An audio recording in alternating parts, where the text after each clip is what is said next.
10 para as 10. Uma reflexão diária na RCP-FM. Bom dia a todos. O clima é o fator mais importante na definição do tipo de vegetação de cada local. É o somatório dos fenómenos meteorológicos ao longo de cada ano e de muitos anos.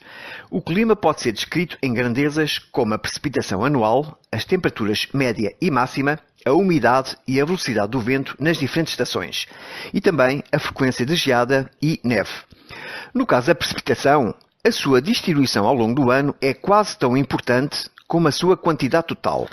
Nas regiões onde a precipitação predomina no inverno, crescem tipos de floresta diferentes dos que se observam em regiões onde a precipitação se concentra mais no verão. O clima é condicionado pela distância do Equador, altura em relação ao nível do mar e proximidade de mares ou oceanos. No hemisfério norte, onde as regiões árticas dos dois principais continentes ocupam quase toda a superfície setentrional da Terra, o fluxo para sul de massas de ar muito frias que ocorre no inverno afeta os climas em latitudes muito mais baixas, como a Europa Central, o leste da China e o centro dos Estados Unidos da América, provocando temperaturas mínimas no inverno bem inferiores às das latitudes equivalentes no hemisfério sul.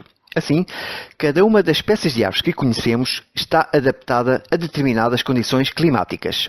A tolerância climática de uma árvore é, sobretudo, fisiológica, dependente da química e da física das células vivas e da seiva que trocam entre si, embora as estruturas anatómicas sejam igualmente importantes.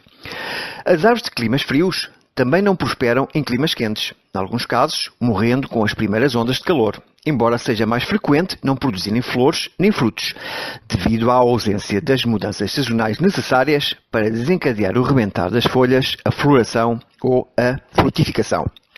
Assim, em relação à estrutura de uma árvore, esta está preparada para maximizar o seu crescimento e uma reprodução bem-sucedida. Uma árvore compõe-se de raízes, de um tronco protegido em geral por camadas de casca, ramos, raminhos e folhas. Ao contrário dos animais, as árvores têm uma série de funções localizadas em vez de um sistema de controle central, como o nosso sistema nervoso. O tamanho e a forma das árvores evoluíram de modo a favorecer o crescimento e a reprodução em nichos ambientais diversos. O tronco alto e a amplitude da copa de uma árvore expõem as suas folhas ao ar e à luz solar, e as suas flores à polinização por ação do vento, de insetos e mesmo de aves. No subsolo, o sistema radicular vai buscar água e nutrientes ao solo. Por vezes, a forma como as raízes se manifestam espelha a distribuição dos ramos. Embora uma árvore consista num só tronco revestido de casca, no qual crescem ramos que se distribuem para formar uma copa, algumas exibem um padrão de crescimento diferente, mas continuam a ser consideradas árvores. As que crescem em desertos áridos, em zonas de incêndios ou perto do litoral, podem ser pequenas ou desenvolver um padrão de crescimento com múltiplos caules, em resposta às condições ambientais.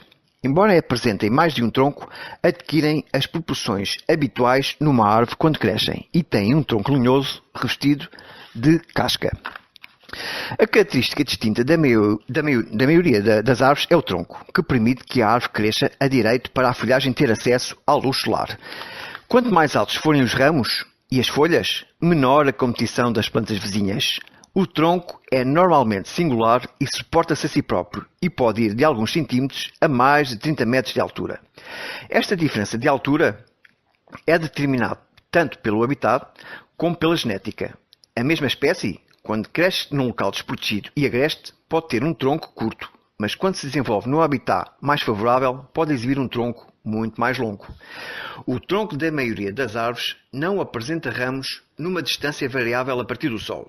Numerosas árvores têm sempre ramos em toda a extensão do tronco, enquanto outras os perdem à medida que se tornam mais altas, desenvolvendo uma copa a grande distância do solo. Consoante o clima, o tronco, com o seu revestimento exterior da casca, costuma albergar muitas outras plantas e numerosas espécies de animais, sobretudo insetos e aracnídeos que vivem sob a casca. Obrigado por me ouvirem e até breve. 10 para as 10. Uma reflexão diária na RCP-FM.